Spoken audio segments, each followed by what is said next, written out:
ഗുരുർബ്രഹ്മാ ഗുരുർവിഷ്ണു ഗുരുർദേവോ മഹേശ്വരഃ ഗുരുസാക്ഷാത് പരം ബ്രഹ്മ തസ്മൈ ശ്രീ ഗുരവേ നമഃ.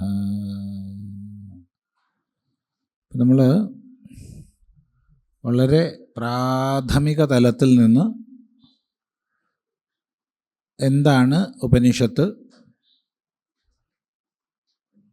വേദവും ഉപനിഷത്തുമുള്ള ബന്ധം എന്താണ്, ഉപനിഷത്തുക്കളിൽ കൈവല്യോപനിഷത്ത് എന്ത്, അതുപോലെ ജ്ഞാനകാന്ഡം, വേദാന്തം, ഉപനിഷത്ത് ഇത്യാദി ശബ്ദങ്ങളൊക്കെയാണ് ശ്രദ്ധിച്ചത്. ഇനി കൂടുതൽ വിശദീകരണം നമുക്ക് ഉണ്ടാവുന്ന സംശയങ്ങൾക്കനുസരിച്ച് ചെയ്യാം. നേരത്തെ പറഞ്ഞു,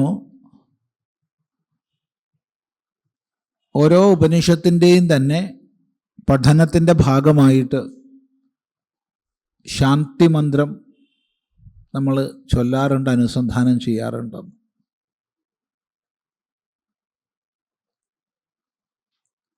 കൈവല്യോപനിഷത്ത് രണ്ട് തരത്തിൽ അതിൻ്റെ ശാന്തി മന്ത്രം കാണുന്നുണ്ട്. ഒന്ന് സഹനാവവതു എന്ന് തുടങ്ങുന്ന രീതിയിൽ, മറ്റൊന്ന് ഭദ്രം കർണേഭി എന്ന് തുടങ്ങുന്ന രീതിയിൽ. ഇതിലേതാണിപ്പോൾ ശരി? രണ്ടും സ്വീകരിക്കാം, വിരോധമില്ല. നമുക്കറിയില്ല. എന്നാൽ ഉപനിഷത്തുക്കളുടെ എണ്ണം, നാമം ഒക്കെ വേർതിരിച്ച് ഇന്ന ഉപനിഷത്ത് ഇന്ന വിഭാഗത്തിൽപ്പെട്ടതാണ് എന്നൊക്കെ പരമ്പരാഗതമായി നമ്മൾ സ്വീകരിക്കുന്നത് മുക്തികോപനിഷത്തിനനുസരിച്ചാണ്. മുക്തികോപനിഷത്ത് ശുക്ല യജുർവേദീയമാണ്. 108 ഉപനിഷത്തിൽ പേരെടുത്ത് പറയുന്നതാണ് മുക്തികം. അത് പിൽക്കാലത്ത് രചിക്കപ്പെട്ടതാവാം. കാലനിർണയത്തിലേക്കൊക്കെ പോയി കഴിഞ്ഞാൽ വലിയ വിഷമാണ്. ആശയം ഉൾക്കൊള്ളുക എന്നുള്ളത് മാത്രമേ നമുക്ക് താല്പര്യം ഉണ്ടാവേണ്ടതുള്ളൂ. കാലം നോക്കിക്കഴിഞ്ഞാലൊക്കെ വലിയ പ്രശ്നങ്ങൾ വരും, തർക്കങ്ങൾ വരും. ഏതായാലും മുക്തികോപനിഷത്തിൻ്റെ പക്ഷമനുസരിച്ച് പറഞ്ഞാൽ കൈവല്യോപനിഷത്ത് കൃഷ്ണ യജുർവേദീയമാണ്. അതായത് 108 ഉപനിഷത്തുക്കൾ ഏതൊക്കെ വേദത്തിൽ പെടുന്നതാണെന്ന് മുക്തികം പറയുന്നുണ്ട്. ആ കൂട്ടത്തിൽ കൃഷ്ണ യജുർവേദത്തിൽ പെട്ടതാണ് കൈവല്യമെന്നും, അതുകൊണ്ട് അതിൻ്റെ ശാന്തി മന്ത്രം ഓം സഹനാവവതു എന്നുള്ളതാണെന്നും മുക്തികോപനിഷത്തിൽ പറയുന്നുണ്ട്. നമുക്ക് ആ പക്ഷം ആദ്യം സ്വീകരിക്കാം. എന്നാൽ അതേ സമയത്ത് മിക്ക ആചാര്യന്മാരും ഭദ്രം കർണേഭി എന്നുള്ള ശാന്തി മന്ത്രമാണ് സ്വീകരിച്ചിട്ടുള്ളത്. അതെന്തുകൊണ്ടാണെന്ന് അറിയില്ല. ശരിക്കും വേണ്ടത് സഹനാവവതു ആണ്.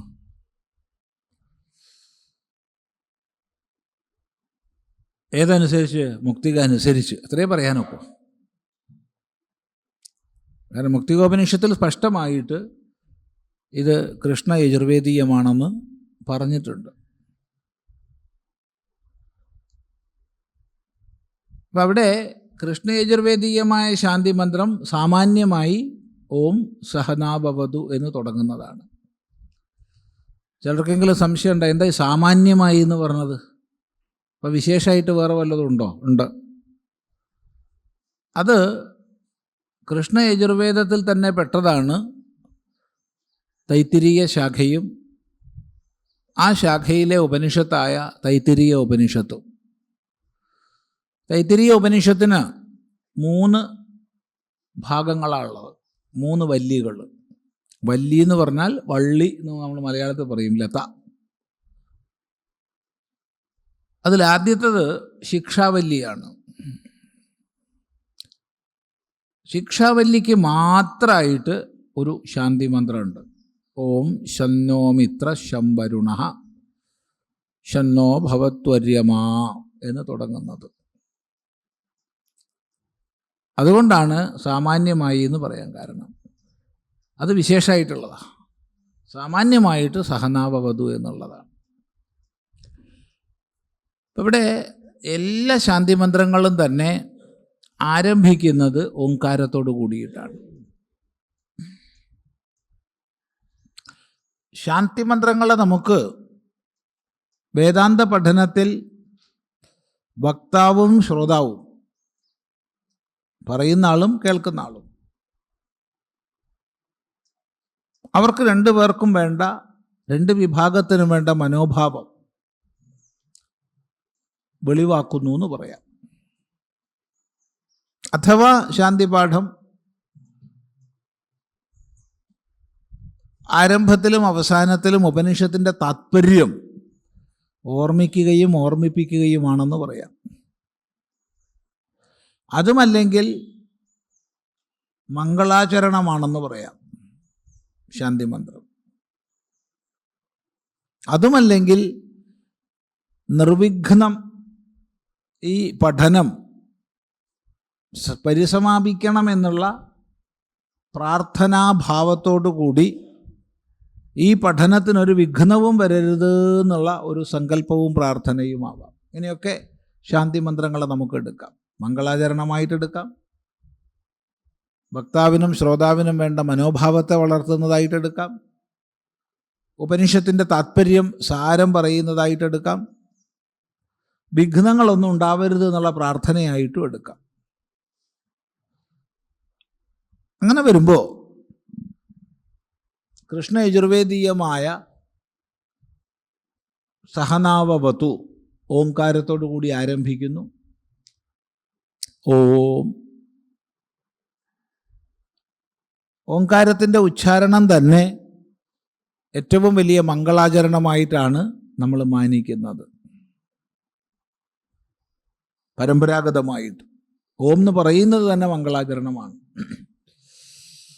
ഓംകാരശ്ചാധ ശബ്ദശ്ച ദ്വാവേതൗ ബ്രഹ്മണ പുരാ കണ്ഠം ഭിത്വാ വിനിർയാതൗ തസ്മാൻ മാംഗളികാവുഭൗ. ഓം എന്നുള്ളതും അഥ എന്നുള്ളതും ബ്രഹ്മാവിൻ്റെ അഥവാ വേദത്തിൻ്റെ കണ്ഠം ഭേദിച്ച് ആദ്യം തന്നെ പുറത്തേക്ക് വന്ന ശബ്ദങ്ങളാണ്. അതുകൊണ്ട് അവ മംഗളങ്ങളാണ് എന്ന് നമ്മൾ മാനിക്കുന്നു. മംഗളാചരണം. അങ്ങനെ മംഗളാചരണമാണ് ഓംകാരം എന്ന് എടുക്കാം ഒന്നുകിൽ. അതുപോലെ ഓംകാരം നോക്കൂ, മനുഷ്യൻ ഉച്ചരിക്കാവുന്ന സർവ ശബ്ദങ്ങളുടെയും പ്രതിനിധിയാണ് ഓംകാരം. അതൊരു അത്ഭുതമാണ്. അതിന് തുല്യം വേറൊരു ശബ്ദം ഇല്ല.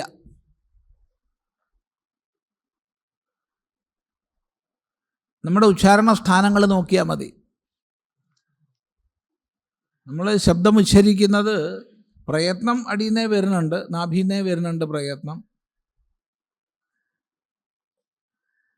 നാഭി ഹൃത് കണ്ഠരസന എന്നൊക്കെ ത്യാഗരായ സ്വാമികൾ പാടുന്നത് ഓർക്കുക.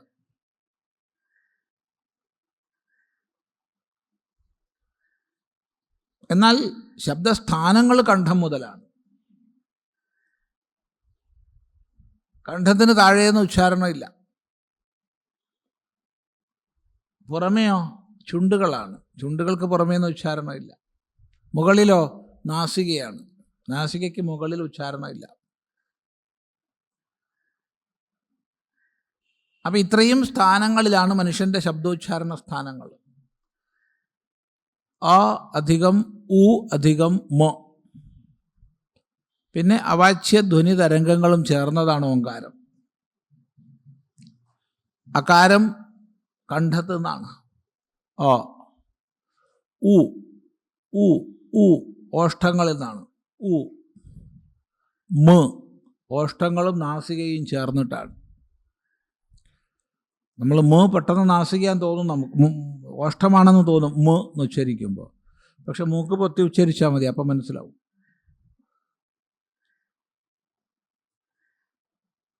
അപ്പോൾ ആ അധികം ഉ അധികം മ, ഓം എന്ന് പറയുമ്പോൾ മനുഷ്യന് ഉച്ചരിക്കാവുന്ന സകല ശബ്ദസ്ഥാനങ്ങളും ചേർന്നിട്ടാണ് ഉണ്ടാവുന്നത്. ഇതുപോലെ എല്ലാ ശബ്ദസ്ഥാനങ്ങളും അടങ്ങുന്ന മറ്റൊരു ശബ്ദം ഇല്ല.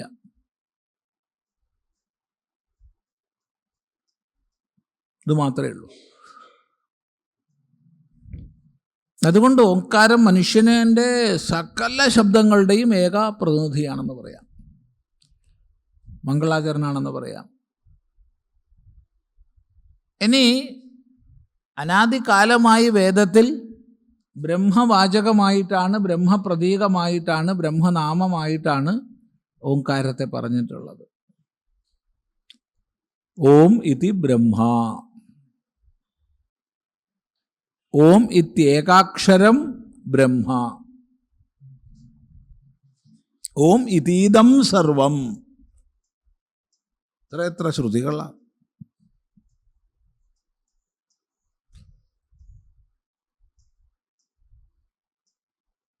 അതിൽ തന്നെ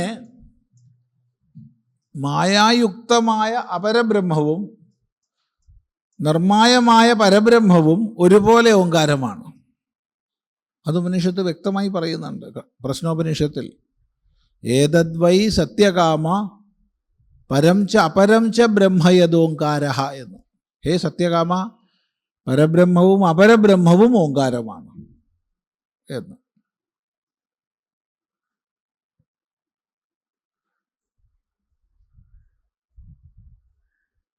ഇനി ഓംകാരത്തിൻ്റെ അർത്ഥം ചിന്തിക്കാൻ പോയി കഴിഞ്ഞാൽ നമ്മൾ അതിലേക്ക് കടക്കുന്നില്ല, ദിവസങ്ങൾ വേണ്ടി വരും.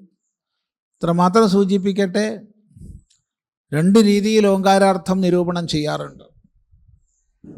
ഒന്ന്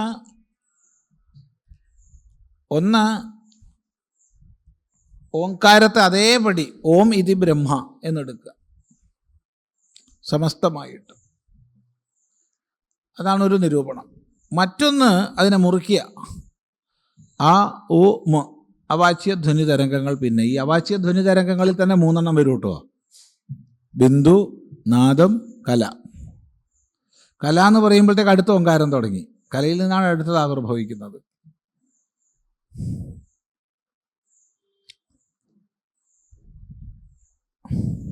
അപ്പം ഇവിടെ അകാരത്താൽ വിശ്വൻ, അതായത് ജാഗ്രത അഭിമാനി, ജാഗ്രത അവസ്ഥ, സ്ഥൂല അനുഭവങ്ങൾ, ഋക്ക്, ഊർധ്വലോകങ്ങൾ, അങ്ങനെ അനേകർത്ഥങ്ങൾ.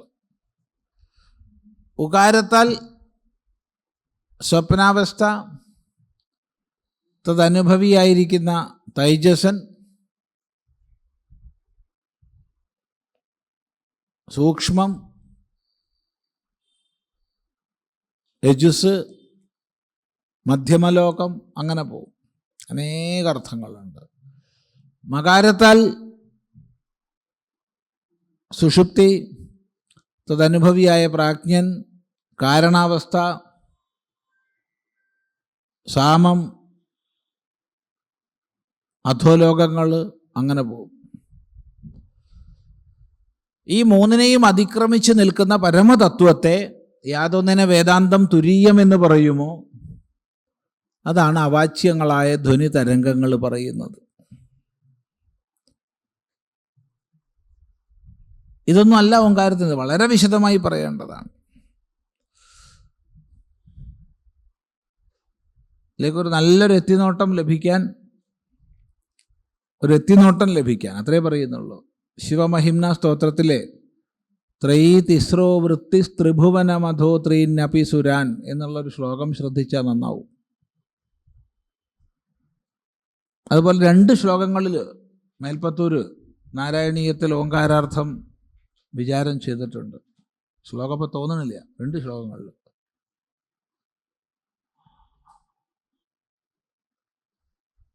ഓങ്കാരാർത്ഥ നിരൂപണമാണ് മാണ്ഡൂക്യോപനിഷത്ത് മുഴുവൻ തന്നെ.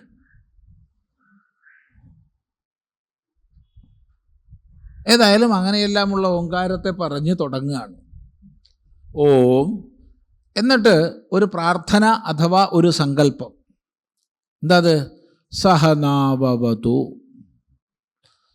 മുറിച്ചു കഴിഞ്ഞാൽ സഹ നൗ അവതു. നൗ, നമ്മൾ രണ്ടു പേരെയും, സഹ ഒന്നിച്ച്, അവ തു അവതു രക്ഷിക്കട്ടെ. അവരക്ഷണ എന്നാണ് ധാതു. അപ്പം നമ്മൾ രണ്ടു പേരെയും ഒന്നിച്ച് രക്ഷിക്കട്ടെ.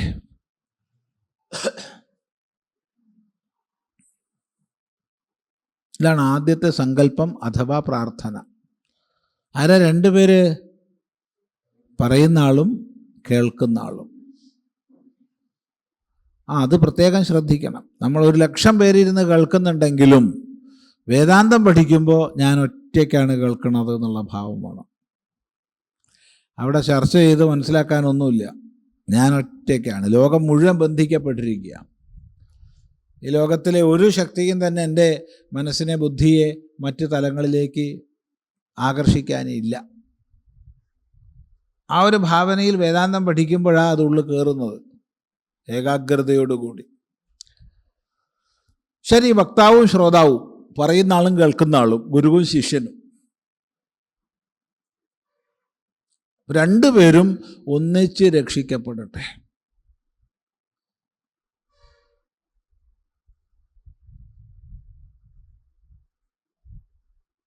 ആര് വേണം നമ്മളെ രക്ഷിക്കുക? ബ്രഹ്മവിദ്യ, ഉപനിഷത്ത്, അഥവാ ഉപനിഷത്ത് പ്രതിപാദിതനായ പരമാത്മാവ് പരമേശ്വരൻ നമ്മെ രക്ഷിക്കട്ടെ. എങ്ങനെ രക്ഷിക്കട്ടെ? ഒന്നിച്ച്. ഇത് വല്ലാത്തൊരു മനോഭാവമാണ്. ഒന്നിച്ച് നമ്മൾ രക്ഷിക്കപ്പെടട്ടെ. ഞാൻ ആദ്യം രക്ഷിക്കപ്പെട്ടെ പിന്നെ നിന്നെ രക്ഷിക്കുക, അതല്ല.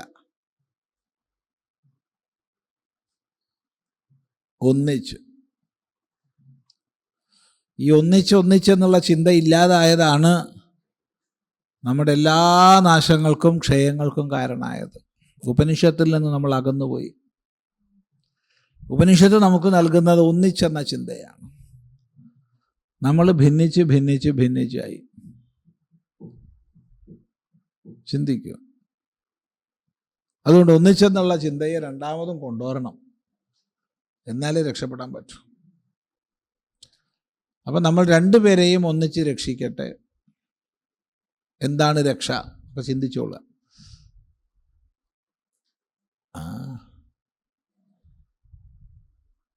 ഈ രക്ഷിക്കുക എന്ന് പറഞ്ഞാൽ എന്താ? എവിടുന്ന് രക്ഷിക്കുക? ഈ സംസാര മഹാസമുദ്രത്തിൽ അജ്ഞാനം ഹേതുവായി മുങ്ങിക്കിടക്കുന്ന അവസ്ഥയിൽ നിന്ന് നമ്മൾ രക്ഷിക്കപ്പെടട്ടെ.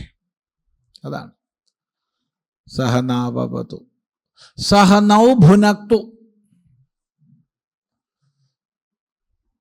നമ്മൾ രണ്ടുപേരെയും, അല്ലെങ്കിൽ നമ്മൾ രണ്ടുപേരും സഹ ഒന്നിച്ച്, ഭുനക്തു,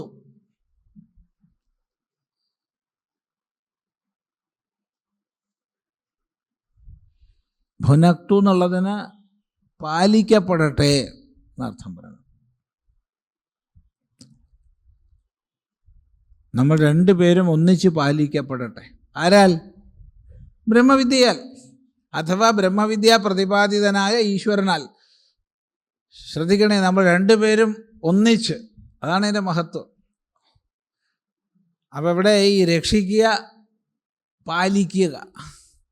രക്ഷിക്കുക പൊതുവെ ഒരൊറ്റ സന്ദർഭത്തിൽ ചെയ്യേണ്ട പണിയാണ്, അല്ലേ?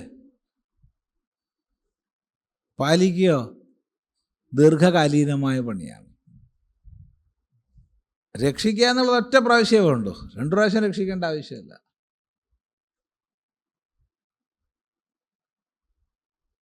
പക്ഷെ രക്ഷിച്ചാൽ പാലിക്കണം. അത് പാലിക്കണം എന്ന് ഉറപ്പൊന്നുമില്ല. ഉണ്ടോ?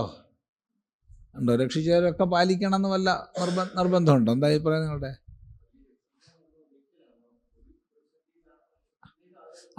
അയാൾ വീണ്ടും വേറൊരു പതനത്തിൽ വന്നാൽ അവിടുന്ന് രക്ഷിക്കണം. അയാൾ പതിക്കുക എന്നുള്ളത് തൊഴിലാക്കിയ ആളാണെങ്കിൽ രക്ഷിക്കുക എന്നുള്ളതും തൊഴിലാക്കേണ്ടി വരും. പക്ഷെ പൊതുവെ രക്ഷിക്കുക എന്നുള്ളത് ഏകകാലീനമാണ്. പാലിക്കുക അതല്ല, പാലിക്കുക ചിരന്തനമാണ്, നിരന്തരമാണ്. അല്ലേ? അതെ. ഇത് പറയുമ്പോൾ രസകരമായൊരു ഓർമ്മ വരുന്നുണ്ട്. നമ്മൾ പലപ്പോഴും പറയാറുണ്ട്, പറഞ്ഞു മടുത്തതാ. കുറേ കൊല്ലങ്ങൾക്ക് മുമ്പാണ് നമ്മളങ്ങനെ ഉത്തരകാശിയിൽ വെച്ചിട്ടാണ്, ഗംഗാജിയുടെ തീരത്ത് അങ്ങനെ ഇരിക്കുക, സന്തോഷമായിട്ട്, വളരെ ആനന്ദമായിട്ട് അങ്ങനെ ഇരിക്കുക. അപ്പോൾ പ്രത്യേകിച്ച് പണിയൊന്നും ഇല്ലാത്തതുകൊണ്ട് ഇങ്ങനെ ഗംഗാജിയെ നോക്കിയിരിക്കുക.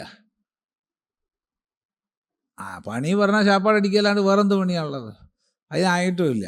അപ്പോൾ പിന്നെ ഗംഗാജീനെ നോക്കി അങ്ങനെ ഇരിക്കുന്നു.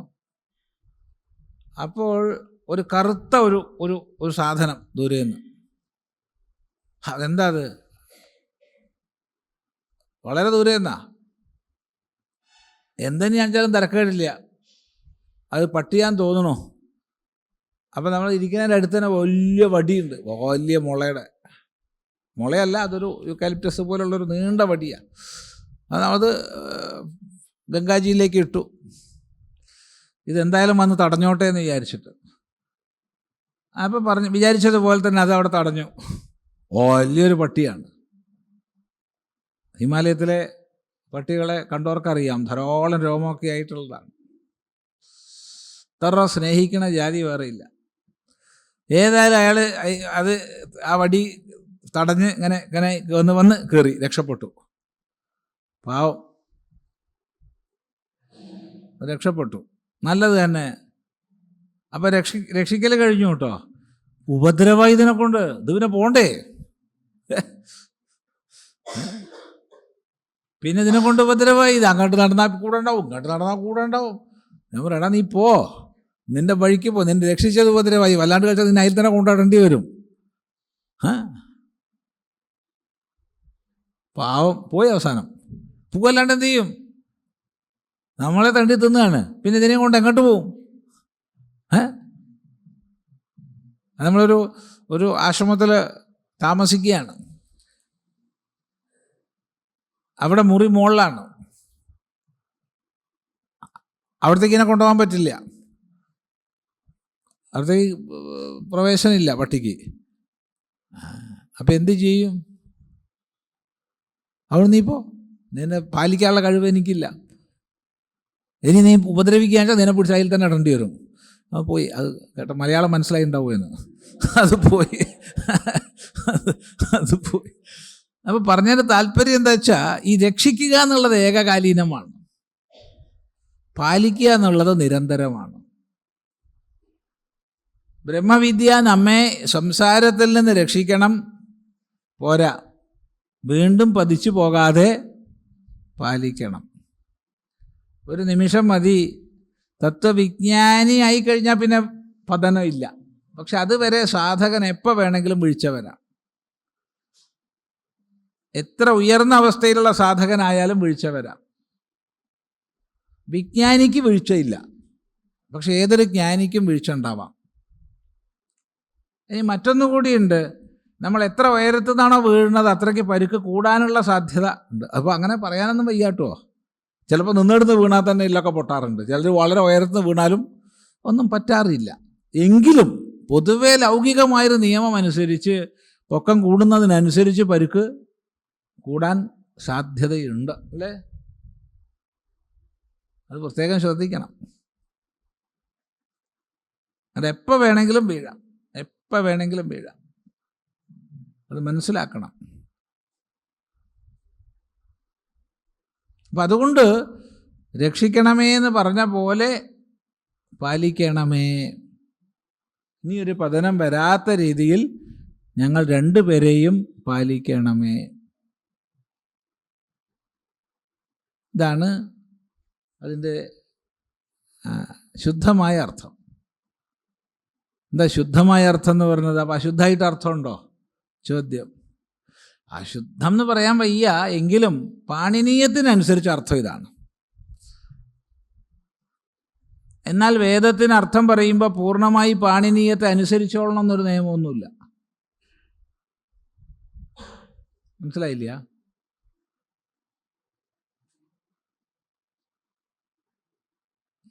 ഇല്ല, എല്ലാവർക്കും മനസ്സിലായിട്ടില്ല. പറയാം. അതായത് ഈ വ്യാകരണ ശാസ്ത്രം പാണിനി മഹർഷി ചിട്ടപ്പെടുത്തി. അതാണ് നമ്മൾ ഇന്ന് നമുക്കുള്ള വ്യാകരണ ശാസ്ത്രം, പാണിനീയമാണ്. പാണിനി മഹർഷിക്ക് മുമ്പ് ഭാഷയില്ലേ? ഉണ്ട്. അപ്പം പാണിനി മഹർഷി ശബ്ദങ്ങൾ ഉണ്ടാക്കുകയല്ല ചെയ്തത്, ഉള്ള ശബ്ദങ്ങൾക്ക് നിയമവ്യവസ്ഥ പെടുത്തുക ചെയ്തത്. വ്യവസ്ഥപ്പെടുത്തി, ഇന്ന നിയമം അനുസരിച്ചാണ് ഇന്ന ശബ്ദം ഉണ്ടായത് എന്ന്. ഇപ്പം പാണിനീയത്തെ അതിക്രമിച്ച് നിൽക്കുന്ന ശബ്ദങ്ങളുണ്ട്, പ്രത്യേകിച്ച് വേദം.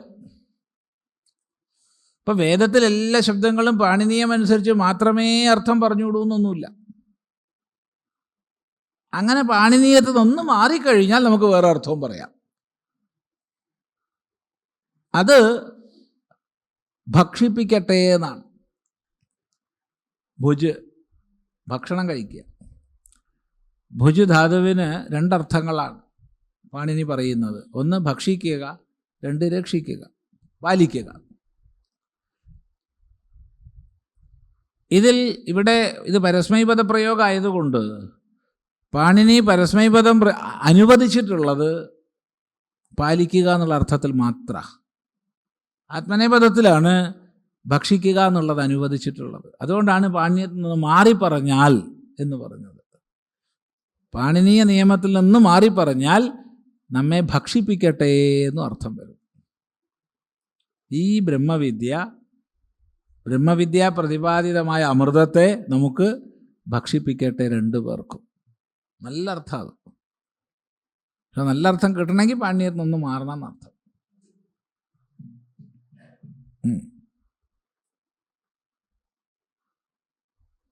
വ്യക്തമാണല്ലോ, രണ്ടർത്ഥവും വ്യക്തമല്ലേ? അപ്പോൾ സഹനാവവതു സഹനൗ ഭുനക്തു സഹ വീര്യങ്കരവാവഹൈ. സഹ ഒന്നിച്ച് വീര്യത്തെ ചെയ്യുമാറാകട്ടെ. ഈ ബ്രഹ്മവിദ്യ നമ്മൾ രണ്ടു പേർക്കും ഒന്നിച്ച് വീര്യത്തെ നൽകട്ടെ. വേദാന്തം വീര്യത്തെ നൽകുന്നതാണ്. വേദാന്തം വീര്യമാണ്, കരുത്ത്, ശക്തി, തൻ്റെ ഇടം. അതാണ് വേദാന്തം. വേദാന്തം ഉൾക്കൊള്ളുന്നുണ്ടോ? അത് കരുത്താണ്, ദുർബലതയല്ല. ഈ വിളിച്ചുകൂവലും കരയലൊന്നുമില്ല വേദാന്തത്തിൽ. കരയണ്ടെന്നൊന്നും പറഞ്ഞിട്ടില്ല. അതൊക്കെ ആവാം, നമുക്ക് കരയാം ഇരുന്നിട്ട്. രക്ഷിക്കണേ ഭഗവാനെ, എൻ്റെ മഹാവിഷ്ണു നാരായണ രക്ഷിക്കണേ, ശിവ രക്ഷിക്കണേ എന്നൊക്കെ നമുക്കറിയാം. വിരോധമൊന്നുമില്ല, ദേവി രക്ഷിക്കണേ. പക്ഷെ വേദാന്തത്തിലാവുന്നില്ല. അത് പ്രാർത്ഥിക്കേണ്ടെന്നാണോ പറഞ്ഞത്? പ്രാർത്ഥിക്കേണ്ടെന്ന് പറഞ്ഞിട്ടില്ല. പ്രാർത്ഥിക്കേണ്ടവർക്ക് പ്രാർത്ഥിക്കാം, നല്ലതാ. പക്ഷെ വേദാന്തത്തിലാവുന്നില്ല. വേദാന്തം കരുത്തിൻ്റെ മതമാണ്, അത് ശ്രദ്ധിക്കുക.